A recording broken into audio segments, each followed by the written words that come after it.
दोस्तों बहुत बहुत स्वागत है आप सभी का एक बार फिर से। जी हाँ दोस्तों, आज पूरे दिन की कई महत्वपूर्ण और बड़ी खबरें निकलकर सामने आ रही हैं। जानेंगे सभी खबरों को विस्तार से। तो दोस्तों, खबरों में आगे बढ़ने से पहले वीडियो को एक प्यार भरा लाइक जरूर कर दें और ताजा खबरों को जानने के लिए चैनल को सब्सक्राइब भी जरूर कर लें। तो देखते हैं पहली बड़ी खबर क्या निकल कर आ रही है। दोस्तों, आज की पहली बड़ी खबर निकल कर आ रही है। आपको बता दें कि हो चुका पद्म पुरस्कारों का ऐलान। पूर्व जापानी पीएम शिंजो आबे समेत 7 को पद्म विभूषण, 10 को पद्म भूषण और 102 को पद्मश्री सम्मान। जी आपको बता दें कि गणतंत्र दिवस के मौके पर दिए जाने वाले पद्म पुरस्कारों का ऐलान कर दिया गया है। इस बार 7 हस्तियों को पद्म विभूषण, 10 को पद्म भूषण और 102 को पद्मश्री पुरस्कार देने की घोषणा की गई है।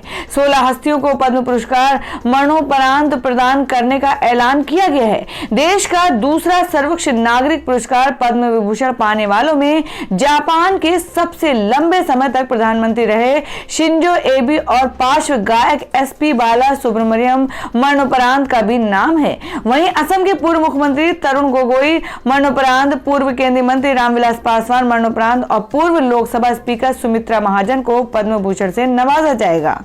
और मैं आपको बता दें कि प्रधानमंत्री नरेंद्र मोदी ने पद्म पुरस्कारों के ऐलान पर कहा, हमें उन सभी पर गर्व है जिन्हें पद्म पुरस्कारों से सम्मानित किया गया है। भारत राष्ट्र और मानवता के लिए उनके योगदान को स्वीकार करता है। जीवन के विभिन्न क्षेत्रों के ये असाधारण व्यक्ति दूसरों के जीवन में गुणात्मक परिवर्तन लाए हैं। और दोस्तों, में अगली खबर निकल कर आ रही है कि टिकटॉक पर भारत में हमेशा के लिए लगेगी पाबंदी। 58 दूसरे चीनी मोबाइल ऐप्स पर भी रहेगी स्थायी रोक।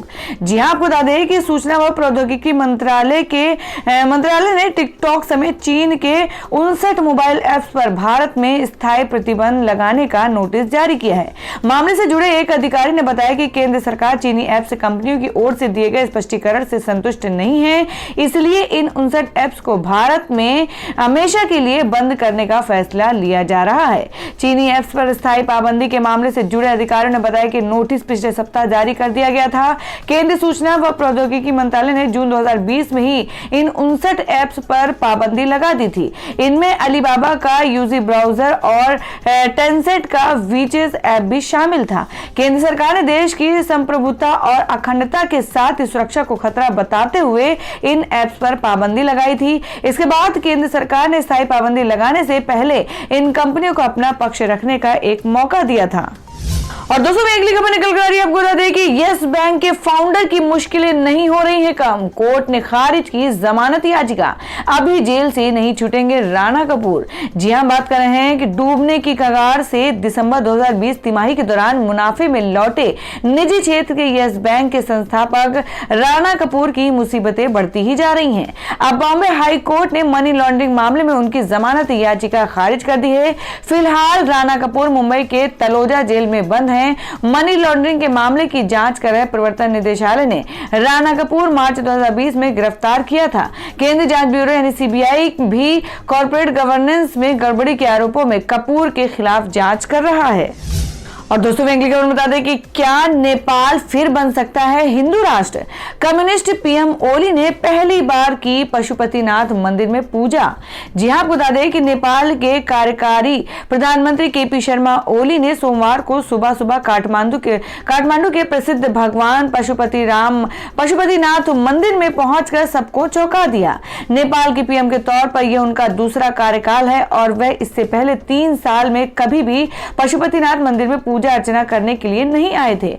वैसे भी कम्युनिस्ट नेताओं का धार्मिक मान्यताओं से सरोकार नहीं रहता है, लेकिन जिस तरह से एक दिन पहले ही नेपाल की सत्ताधारी नेपाल कम्युनिस्ट पार्टी के प्रचंड गुट ने उन्हें पार्टी की प्राथमिक सदस्यता से बाहर किया है, उनका हिंदुओं के प्रसिद्ध तीर्थ स्थल पहुंचकर पूजा करना नेपाल की करवट ले रही सियासत का संकेत नजर आ रहा है।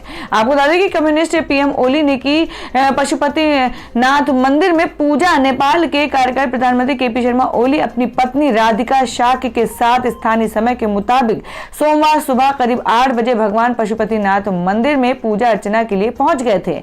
पशुपतिनाथ एरिया डेवलपमेंट ट्रस्ट के अधिकारियों के मुताबिक इस मौके पर पीएम ओली ने विश्व शांति और राष्ट्र कल्याण के लिए 1,25,000 दिए जलाए। इस मौके पर ओली के साथ उनके कैबिनेट के सदस्य और संस्कृति, पर्यटन और नागरिक उड्डयन मंत्री भानु भक्त धकल भी मौजूद थे। तो दोस्तों, खबरों में आगे बढ़ने से पहले जान लेते हैं आज के माइंड के उसके सवाल को। आज का सवाल है, आपको बताना है कि मुगल शासक औरंगजेब के पिता का क्या नाम था। इसका जवाब आपको वीडियो के नीचे कमेंट बॉक्स में देना है और सही जवाब देने वालों को रैंडमली सिलेक्ट किया जाएगा और वो जीत सकते हैं बम्पर पुरस्कार।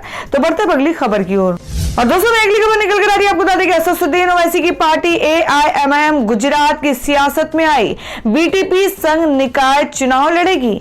जी हां, आपको बता दें कि पिछले कई महीनों से असदुद्दीन ओवैसी की पार्टी ऑल इंडिया मजलिस इत्तेहादुल मुस्लिमीन के गुजरात की सियासत में एंट्री लेने की खबरें आ रही थी। अब इसका आधिकारिक रूप से गुजरात प्रवेश हो गया है।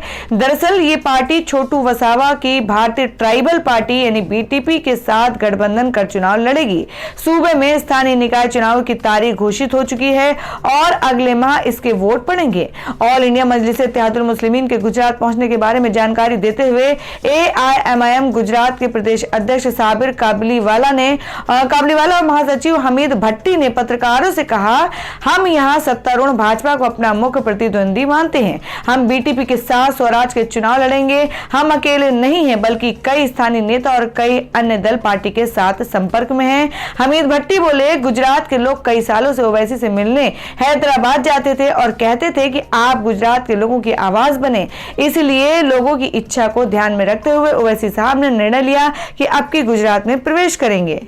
और दोस्तों, अगली खबर आ रही है पश्चिम बंगाल से। जी हां, आपको बता दें कि ममता बनर्जी का पलटवार। कहा, मेरा अपमान कर सकती है BJP लेकिन बंगाल का अपमान सहन नहीं करूंगी। जी हां, आपको बता दें कि पश्चिम बंगाल की मुख्यमंत्री ममता बनर्जी ने विक्टोरिया मेमोरियल की घटना को लेकर निशाना साधा है। उन्होंने कहा कि BJP मेरा अपमान कर सकती है लेकिन बंगाल का अपमान बर्दाश्त नहीं किया जाएगा।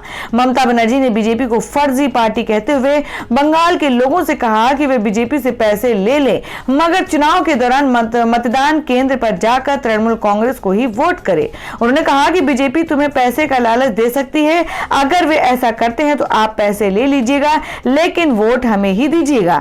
BJP पूरी तरह से फर्जी पार्टी है। वे मेरा अपमान कर सकते हैं लेकिन मैं बंगाल का अपमान बर्दाश्त नहीं करूंगी। BJP खुद BJP का सम्मान नहीं करती है। और दोस्तों, अगली खबर निकल कर आई जो कि मुंबई किसान रैली को लेकर है। जी आपको बता दें कि शरद पवार बोले, राज्यपाल के पास कंगना से मिलने का वक्त किसानों से नहीं। जी आपको बता दें कि कृषि कानूनों के खिलाफ विरोध प्रदर्शन करने के लिए महाराष्ट्र के अलग अलग हिस्सों से किसान मुंबई के आजाद मैदान में जमा हुए। रैली में पूर्व केंद्रीय कृषि मंत्री और NCP प्रमुख शरद पवार, प्रदेश कांग्रेस अध्यक्ष बाला साहेब थोराट ने भी हिस्सा लिया है। वहीं शिवसेना नेता और कैबिनेट मंत्री आदित्य ठाकरे ने अपने प्रतिनिधि को भेज दिया था। और दिल्ली में किसानों के समर्थन में मुंबई में आयोजित की गई किसानों की रैली को संबोधित करते हुए NCP प्रमुख शरद पवार ने कहा कि ठंड के मौसम में पंजाब, हरियाणा और उत्तर प्रदेश के किसान पिछले 60 दिनों से आंदोलन कर रहे हैं।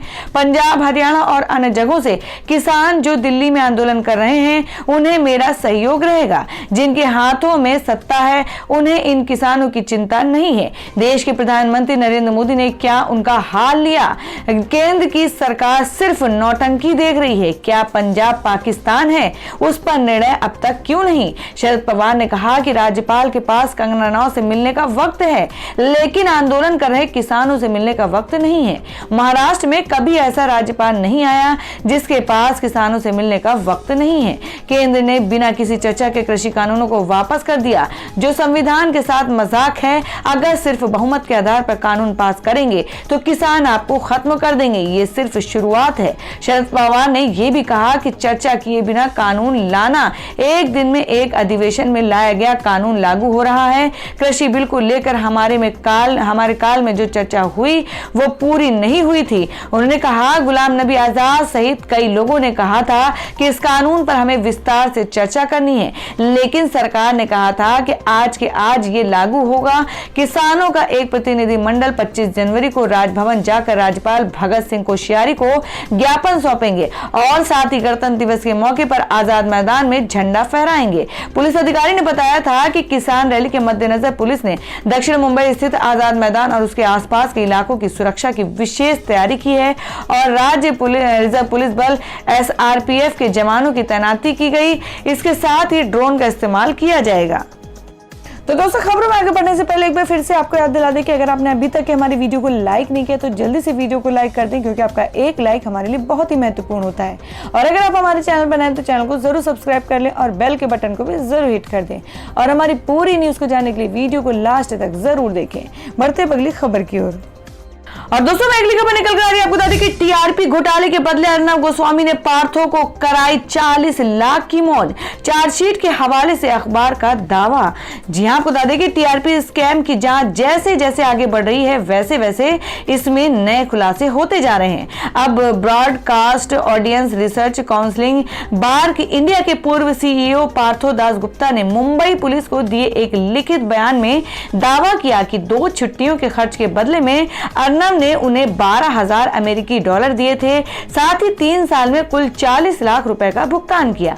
इसके बदले में उन्होंने रेटिंग में छेड़छाड़ करके उनके चैनल को फायदा पहुंचाया। इंडियन एक्सप्रेस की रिपोर्ट के मुताबिक 11 जनवरी को मुंबई पुलिस की ओर से इस केस में 3600 पेज की सप्लीमेंट्री चार्जशीट दाखिल की गई थी, जिसमें पार्थो दास गुप्ता और गोस्वामी के बीच की व्हाट्सएप चैट है। साथ ही 59 अन्य व्यक्तियों के बयान भी लिए गए हैं, जिसमें बार्क के पूर्व कर्मचारी और केबल ऑपरेटर शामिल हैं। वहीं ऑडिट रिपोर्ट की रिपब्लिक टाइम्स आज